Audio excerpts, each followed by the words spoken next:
Hello class, good morning.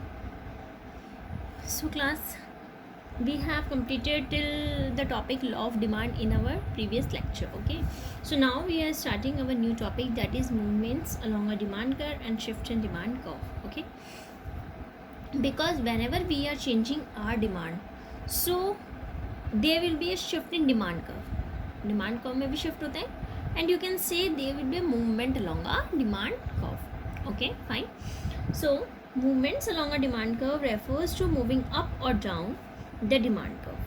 Movements मतलब या तो ऊपर होता है या फिर नीचे होता है, या तो अप जाता है या फिर डाउन जाता है. That is called demand curve, that is called movements. Okay, when we move down the curve it is a situation of extension of demand, buying more in response to decrease in own price of the commodity.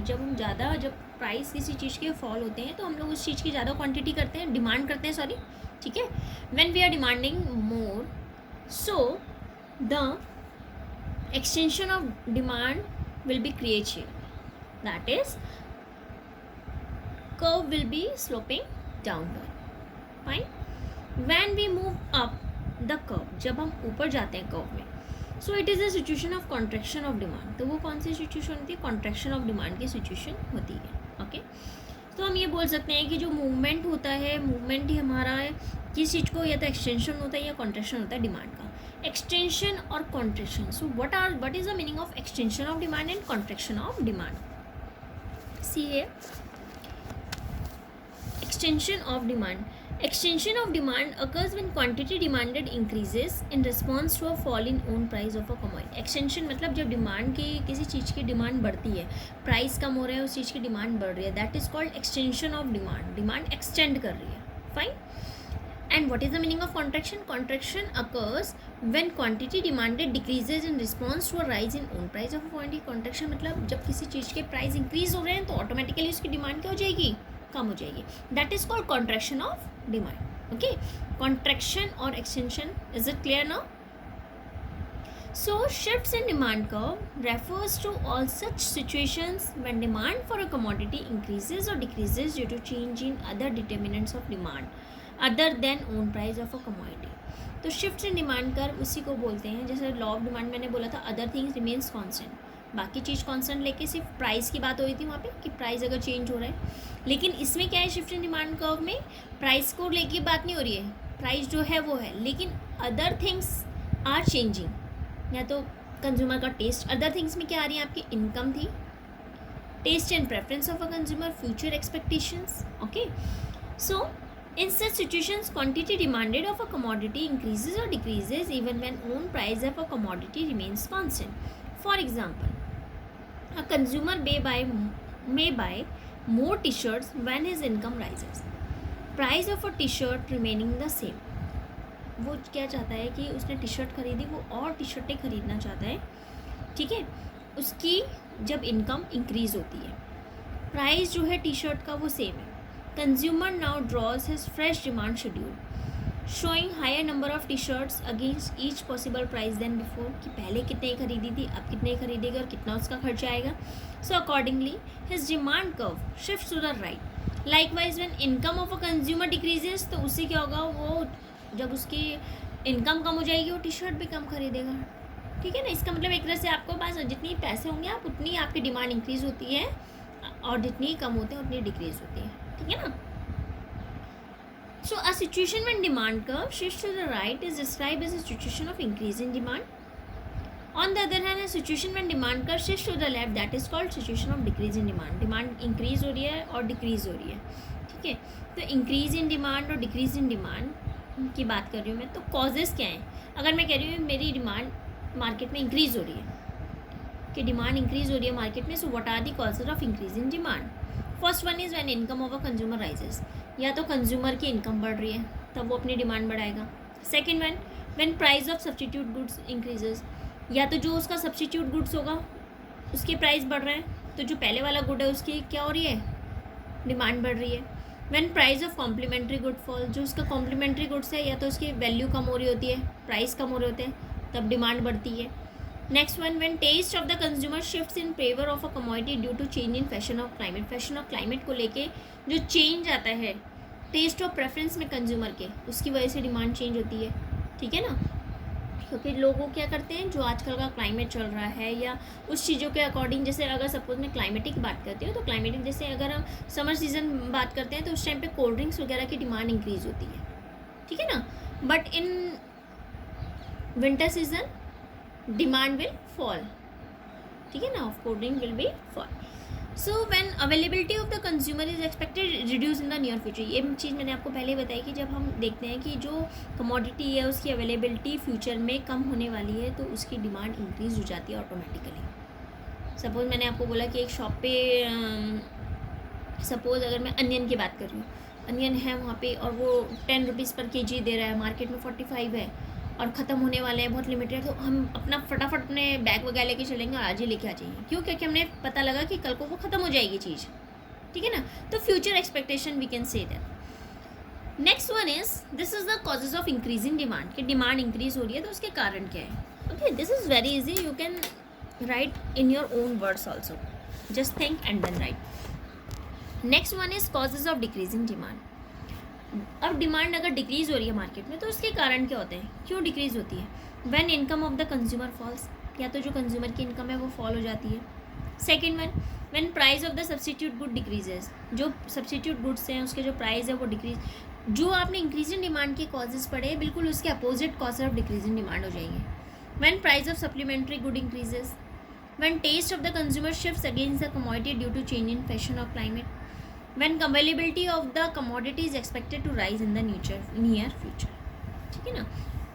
तो उससे भी क्या हो जाएगी, decrease in demand. कि हमें पता लग रहा है कि उसके प्राइस जो है क्या हो रहा है, आगे जाके कहाँ बढ़ने वाला है, तब उसकी क्या कर देंगे, डिमांड कम कर देंगे, ठीक है ना. नेक्स्ट वन है क्रॉस प्राइस इफेक्ट. कि किस तरीके से जो गुड्स होते हैं वो डिमांड जो होती है कमोडिटी की उसको किस तरह से अफेक्ट करते हैं.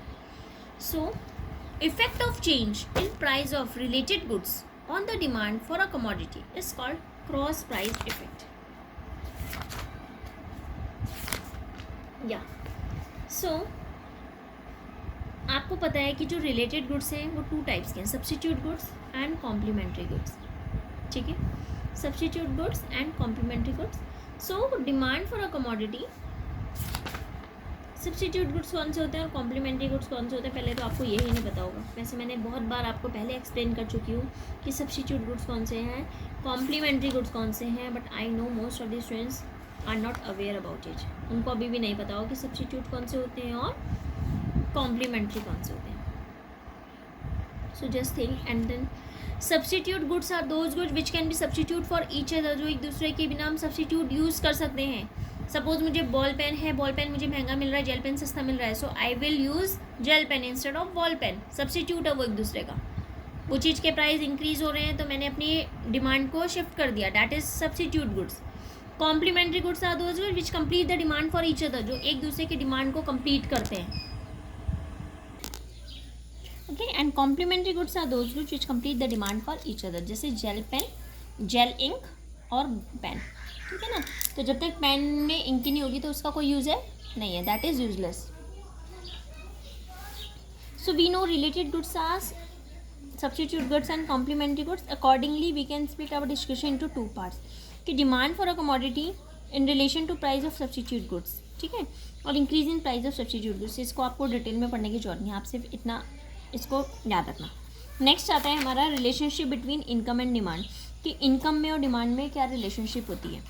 If our income rises we generally tend to buy more of goods. जैसे जैसे हमारी इंक्रीज होती है इनकम तो हम क्या करते हैं, ज़्यादा गुड्स को परचेज करते हैं.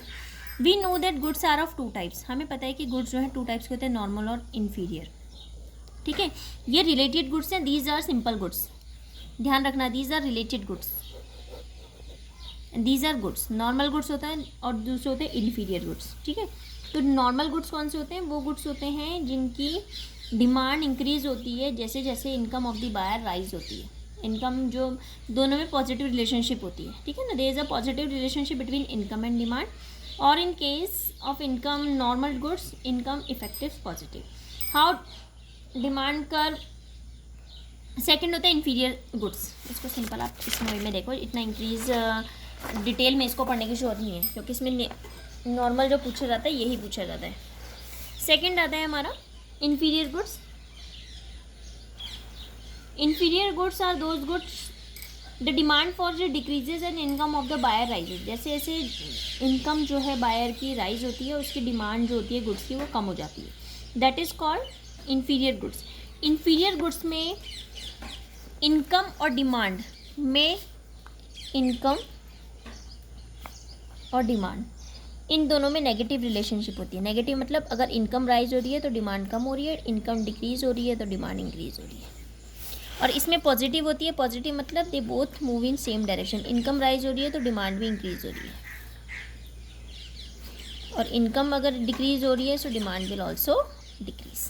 ठीक है, this is a positive relationship and this is negative. So in a situation of increase in income more of normal goods is purchase even when it's price is constant. ज़्यादा goods खरीदे जाते हैं चाहे उसके प्राइस कॉन्स्टेंट ही रहें। On the other hand in a situation of decrease in income less of normal goods is purchase even when it's price is constant. Okay, inferior goods में क्या होता है, situation of increase in income come goods inferior goods purchase किए जाते हैं, और income अगर decrease होती है तो consumer already consuming an inferior good is further compare to depend on each other. एक दूसरे पे डिपेंड करता है कि किस तरह से यूज़ होना है। ठीक है ना। नेक्स्ट आता है हमारा last topic is impact of taste and preferences on demand for a commodity. कि जो टेस्ट और प्रेफरेंस है उसका क्या इफेक्ट पड़ता है डिमांड फॉर अ कमोडिटी में। Individuals likes and dislikes, you tend to buy more और less commodity simply because your likes and dislikes change to change. या तो कब होता है कि इंडिविजुअल की लाइक्स और डिसलाइक, भाई या तो अपनी डिमांड कब उसकी चेंज होती है जब उसके लाइक्स चेंज हो जाते हैं। डिसलाइक मतलब एक चीज़ से पसंद आती है, अब उसने दूसरे, अब उसको सपोज मैं शैम्पू यूज़ करती थी पहले क्लिनिक प्लस, या मैं बोल सकती हूँ कि पहले मैं डव यूज़ करती थी, अब मुझे लॉरियल अच्छा लगा, तो क्या हुआ, मेरी लाइक्स चेंज हुआ। ठीक है ना, तो उससे मेरी डिमांड चेंज हो गई। नेक्स्ट आता है trends and fashions. You are influence by the emerging trends और फैशंस। आजकल जो लोग हैं वो किसके अकॉर्डिंग अपनी डिमांड चेंज कर रहे हैं, जो आजकल फैशन चल रहा है, ट्रेंड्स चल रहे हैं। You simply want to trendy, तुम्हें क्या है, ट्रेंडी बनना है, accordingly you prefer to buy more of a commodity. Next आता है climatic environment. Your taste and preferences tend to change with change in climatic environment. Winter season में आपको चाहिए होती है जैसे सामान, टी चाहिए, कॉफ़ी चाहिए, लेकिन समर में क्या चाहिए, कोल्ड ड्रिंक और आइसक्रीम। ठीक है ना। So these are the climatic environment. So this is the last topic for your chapter. After this we will start price elasticity of demand. Price elasticity of demand includes numericals also. Okay, thank you class.